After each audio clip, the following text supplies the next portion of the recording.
टूटने लगे हौसले तो ये याद रखना, बिना मेहनत के तख्तो ताज नहीं मिलते। ढूंढ लेते हैं अंधेरों में मंजिल अपनी, क्योंकि जुगनू कभी रोशनी के मोहताज नहीं होते। नमस्कार दोस्तों, ज़िंदगी में कभी हार ना मानने वालों को मेरा सलाम। आज हम बात करने जा रहे हैं एक ऐसे महान हस्ती की जो एक साधारण व्यक्ति थे, एक अध्यापक, एक विचारक, एक लेखक, एक महान वैज्ञानिक, भारत के इतिहास में सबसे लोकप्रिय राष्ट्रपति, भारत रत्न से सम्मानित और दुनिया की सबसे सफल हस्तियों में से एक, भारत की शान डॉक्टर एपीजे अब्दुल कलाम।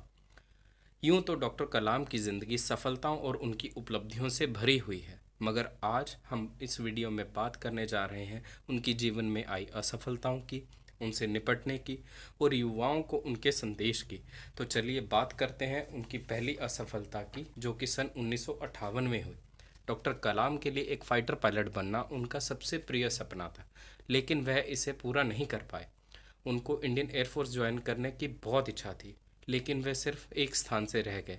वे 9वें स्थान पे थे, जबकि इंडियन एयरफोर्स को मात्र 8 फाइटर पायलट को ही नियुक्त करना था। डॉक्टर कलाम कहते हैं कि वे उड़ान में ही अपना करियर बनाना चाहते थे, जो कि वे इतनी मेहनत के बावजूद भी नहीं।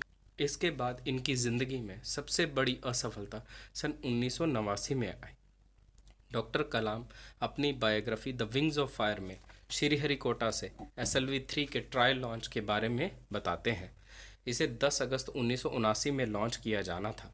डॉक्टर कलाम इस प्रोजेक्ट के मिशन डायरेक्टर थे और उनका मिशन था रोहिणी सैटेलाइट को धरती की ऑर्बिट में रखना। लॉन्च के मात्र 317 सेकंड्स के बाद सेकंड स्टेज में रॉकेट कंट्रोल से बाहर हो गया और बंगाल की खाड़ी में जा गिरा, जबकि कंप्यूटर ने लीकेज की वजह से रॉकेट को लॉन्च करने से पहले ही मना कर दिया था। रॉकेट को मैनुअल मोड पे लॉन्च करना कलाम साहब का ही फैसला था, जो कि एक बहुत बड़ी असफलता के रूप में अंत हुआ।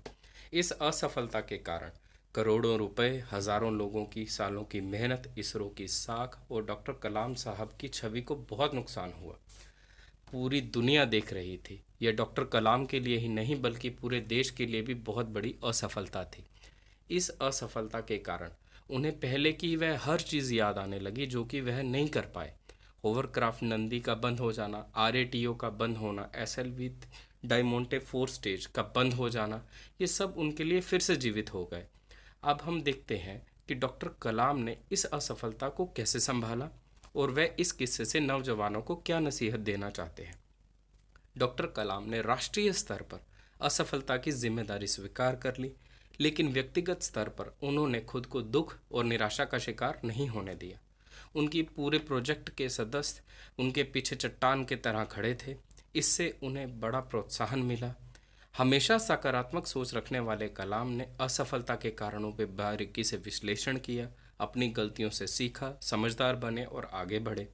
18 जुलाई 1980 को, एक साल से भी कम समय के बाद, SLV-3 ने रोहिणी सैटेलाइट को सफलतापूर्वक लॉन्च कर दिया।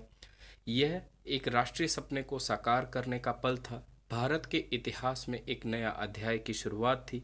उनकी असफलता का सार कुछ यूं समझा जा सकता है: असफलता को व्यक्तिगत नहीं मानना चाहिए, क्योंकि वह हमारा आत्मसम्मान और आत्मविश्वास दोनों ही गिरा देता है। युवाओं के लिए डॉक्टर कलाम कहते हैं कि असफलता पर ना रुके रहें, क्योंकि यह नतीजे नहीं बदलेगा, केवल आपकी उलझन को और बड़ा कर देगा। फिर से प्रयास करें, क्योंकि वही नतीजे बदल सकता है। असफलता के बाद हमारे बारे में लोग क्या कहेंगे, आप उससे प्रभावित नहीं होने चाहिए, क्योंकि आपकी कुशलता कम कर देता है और तनाव को बढ़ा देता है। असफलता के प्रति आपका नज़रिया बदलना बहुत ज़रूरी है। असफलता सफलता का ही एक हिस्सा है। इसे सकारात्मक तरीके से देखें और इससे सीखें। हमेशा दूसरों की सफलता के लिए काम करें, यह हमें खुद अपनी निजी सफलता की ओर ले जाता है। सीढ़ियाँ उन्हें मुबारक हों जिन्हें सिर्फ छत तक जाना है। मेरी मंजिल तो आसमां है, रास्ता मुझे खुद बनाना है। जय हिंद, जय भारत।